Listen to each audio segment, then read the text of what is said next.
I have a hard time trying to find some of my favorite Chinese food restaurant items around here. So I thought I'd try to make another takeout at home, and these are one of my favorite things, and also one of the hardest things to find a good item of. And it's those steamed bao buns. Not the stuffed ones that are kind of like an actual bun, but the like sandwich ones, the little taco ones. It's hard to find what you're looking for sometimes, so I just have to do it myself, and it comes out great mostly every time. Sometimes you have to do it yourself if you want it done. This is a recipe from one of my favorite people to watch on YouTube, Seonkyoung Longast. I have to try to say it slow so I don't say it like her and sound awful, but she does some of the most delicious Asian recipes. This is her recipe for those steamed bao buns. I will link that down below if you want to check it out, but it's a good time. So let's get started. Time for the yeast mixture. So I have here some warm water and milk mixed together. I used whole milk. Also, the temperature should be around 110 degrees. Into here, I just dumped in some active dry yeast and some granulated sugar and some vegetable oil. Give this a little mix around, and I am just going to wait for this yeast to activate. It'll start to bubble up and smell really sweet and delicious. You just want to make sure it's alive before you use it, because if it's not, this ain't gonna work.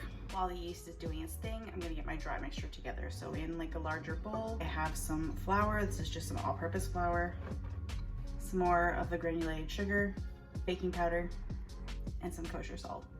This mix. Get at my little yeasty boy, and we have got bubbles, so we are activated.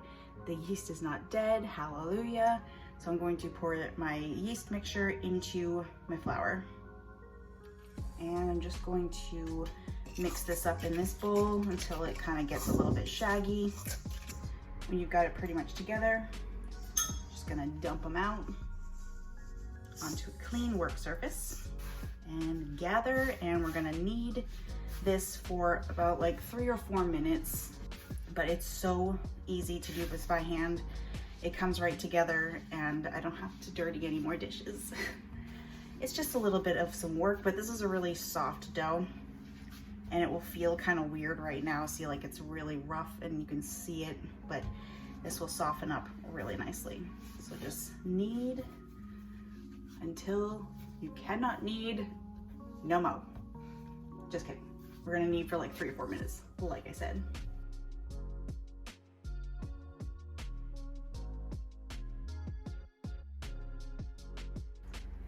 It's only been like 2 minutes, and look how much smoother it is. Keep going, you've got this. All right, now that we have got our hot girl summer workout in, my arms are burning.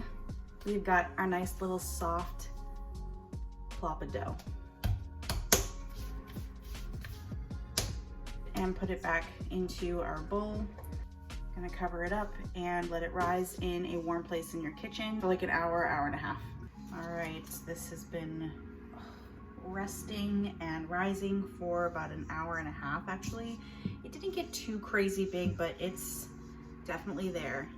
You can see how delicious and soft that is. Oof. Gently roll it out. Don't get too crazy with it. I did only make a half a batch, so that's why it doesn't look like a lot of dough, but I should be able to get as much as I need out of this. I think probably about 1/4 of an inch, but not too thin. I have like a cookie cutter here. This is like a 3.5 inch. I have done it with like the lid of one of those wide mouth mason jars, which is probably around 3 inches. I like them bigger. If you want to make much smaller little bite-size buns, you can use a smaller cutter, but I wouldn't go smaller than 3 inches, but 3.5 will do me today. And you just kind of cut out your dough. You can re-roll this. Just let it rest a little bit between rolls. These are so cute.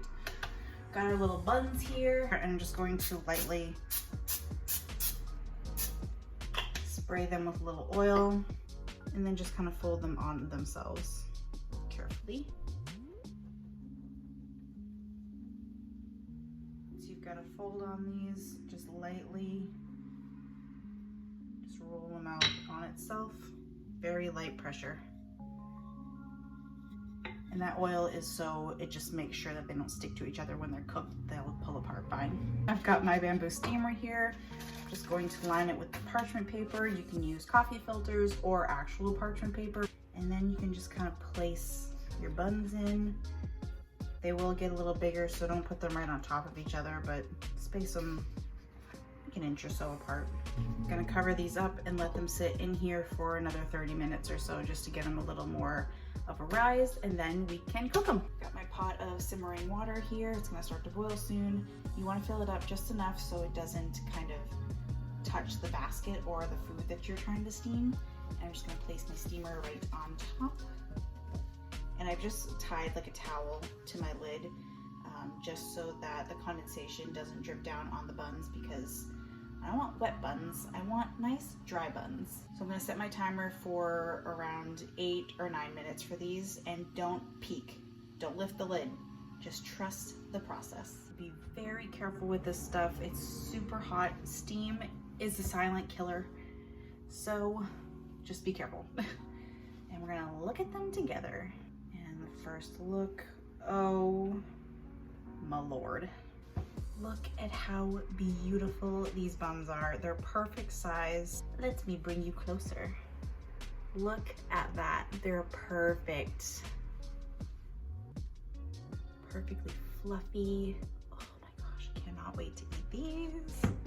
And now, do whatever you want with them. If you do make these, you should definitely enjoy them and fill them with whatever your heart desires.